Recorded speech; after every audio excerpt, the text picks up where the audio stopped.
Hello, Radiant Souls. So, on this episode, I am talking about the great shedding year of February 2025 to February 2026 and the impact that it's having on us now. Okay. So, that time period, a lunar year, was a snake year in Eastern astrology. I touched on this a little bit in my last post. But what does a snake do? So it sheds when it has outgrown its old skin, right? And in order to become more of its present and future self, it must shed off that old that constricts the new growth. So literally its own environment is now constricting this growth and this expansion that it is trying to achieve. So, as with astrology, this theme is ancient and repeats itself, and it's been well practiced for centuries and centuries. It's not some new, fun, dreamed up thing, new agey thing that people like to harp on. It's not the latest TikTok trend. It's something that was intuitively channeled. It was practiced. It was reinforced by the collective conscious. So, like, if there's a belief that's out there and it's collective, that there's a large group of people, there's a large part of the planet's population putting energy into something at the same time or in the same way, like it gives something more life. It gives this energy more life. So, think back over that year, February 2025, February 2026, about, and how has your life changed? Did you let go of any old beliefs, old jobs, relationships, partnerships, or even just habits, daily habits, practices? I definitely did. And I let go of countless thought patterns that were blocking my growth. I let go of relationships. I let go of belief systems, negative thought pattern loops, limiting beliefs, people pleasing, and I let go of a career that I was in for almost 30 years since I was a kid. In one way or another, I was involved in my old career. So these things had to end to make space for people and places, institutions and vocations and opportunities that are more aligned with who I have grown to become and who I want to become. And I'm quite proud of that guy. Um, and I hope you're as proud of who you're becoming. And if you haven't gone through any major change in that time period, no offense, don't take offense to this. How happy are you with your life right now? Do you feel like you don't belong where you are? Do you feel like you woke up on the wrong planet one day? Are you hard on yourself because of things that used to make you happy before are no longer carrying that same weight? Or people that brought you joy before, they're just not doing it for you anymore. The truth is, like the snake, we are never meant to remain small. We were meant to grow, expand, um, and I would encourage you to spend some time thinking about your growth in that time period and more recently as well. And I bet there is a lot that you don't give yourself credit for. Um, when we try to think of things like this, we try to think of huge transitions, huge, but it's the small steps that lead up to bigger change, right? Maybe think about, what did you say no to that you normally would just always acquiesce to the request? What did you say no to that gave you more time for you? gave you more time for those things that you like to do? What did you say yes to that maybe you felt like you would never have the courage to say yes to?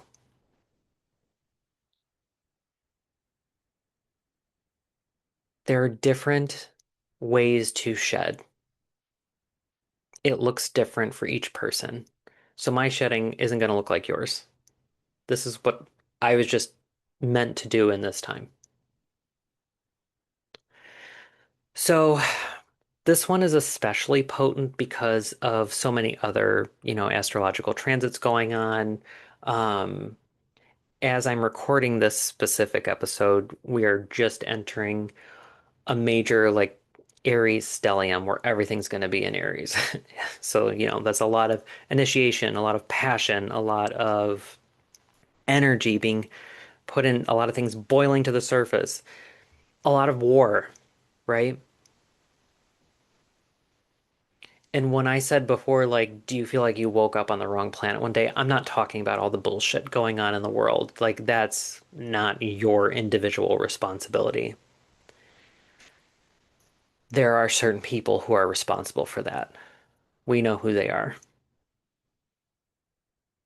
So we're not just going through a personal shedding, but the collective is shedding as well. Because as within, so without. We are vibrating that energy outward. So those waking up are starting to question. We're starting to stand up for the change that we demand to see. This is no longer a suggestion. Stop the genocide. Free Palestine. No kings. End colonialism. Equality now. F ICE. No justice, no peace. Drag is not a crime.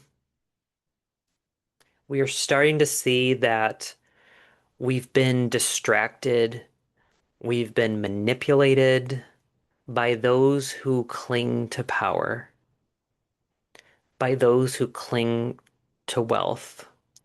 It's my belief that those people are clinging so hard and it seems so violent and so extreme right now because they know they're losing that grip.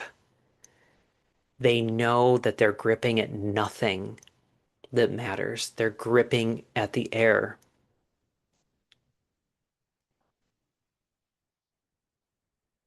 So I offer some hope. What we have on our side to cling on to is love. Pure, divine, beautiful love. If something is not rooted in love, it is a lie. The lie that others tell us, the lie we are programmed to tell ourselves, the lie we can stop if we stand up and shed this shit off.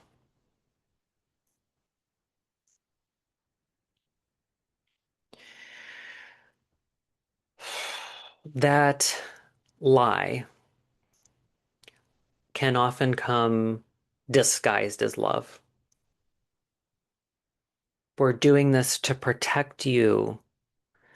We're doing this to make you wealthier, more successful. We're doing this so they don't steal your rights. We're doing this so they don't take this from you, your jobs, your homes. We're doing this because God wills it. We're doing this because the Bible says so. I get messages all the time now about how I'm wrong because the Bible says X, Y, and Z. This is the only way to do it. And I want you, anytime you hear someone say, this is the right way and the only way, that should be a huge red flag. a huge red flag. Because even in the most disgusting, difficult circumstances, nothing is black and white. Nothing is that simple. But when you feel that it's rooted in love, when you feel peace with it, when you feel, yes, this feels right for me, this feels like connection, this feels like peace and calm.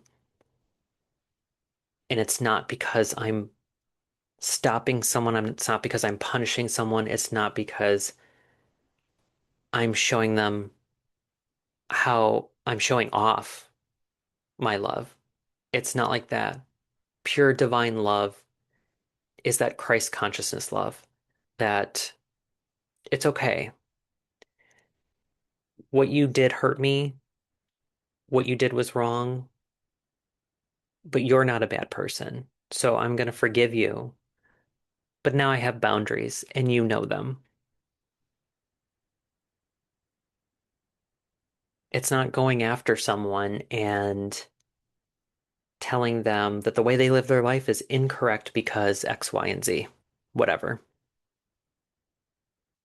I guarantee you that is probably taken out of context. It's probably a bunch of BS. It's probably programming. It's programming that they got from their family or an institution that tells them if you do this, you are good.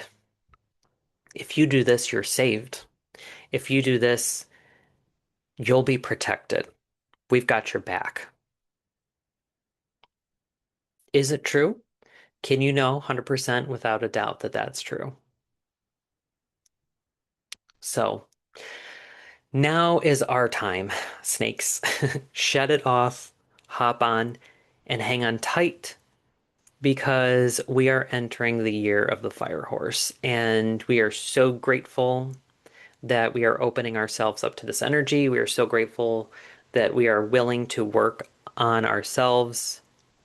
And by working on ourselves and elevating our own vibration and tapping into our own divine love, if we do that, if so many of us do that, we will raise the vibration of the collective.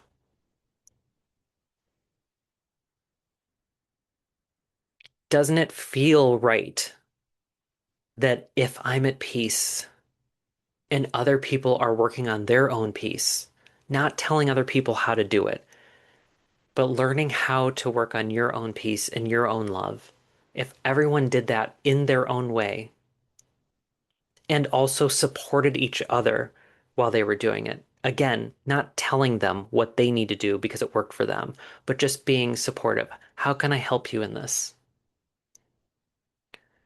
What do you need from me as you work through this? Would you mind helping me in my journey? I could really use someone to talk to. And if we all did that, wouldn't the world be a little bit better? And I'm not unrealistic. Not everyone on this planet is going to do that. Maybe not even more than 50%, maybe not even more than 40%. But those of us who are willing to do the work, if we really go deeper and go deeper, I think we can make change. I think we can shift the energy because we're going to be the ones there to pick up the pieces, while the others will just want to continue to destroy. So I would ask yourself, are you ready to make that change? Are there things left kind of with loose ends that you want to wrap up? And do you not know where to go with that? Um, if you like my vibe, if you've looked at my website, weareradiantsouls.com, and you kind of like what I'm offering, I do have coaching packages. I could help support you in this. I could help support you with the sheddings and the transitions that you want to go through. So take a look at my About Me page, take a look at my offerings page. I do offer a free 30-minute connection call so that we can kind of figure out if we are a good fit energetically. where you talk about what you're looking for, and I talk about how I coach, and we go from there. We determine after that if we're a good fit before you kind of invest your time and money, because that's valuable, and I respect that. So head over to weareradiantsouls.com if you are interested in working one-on-one with me, and I will hope to see you later and keep on shining.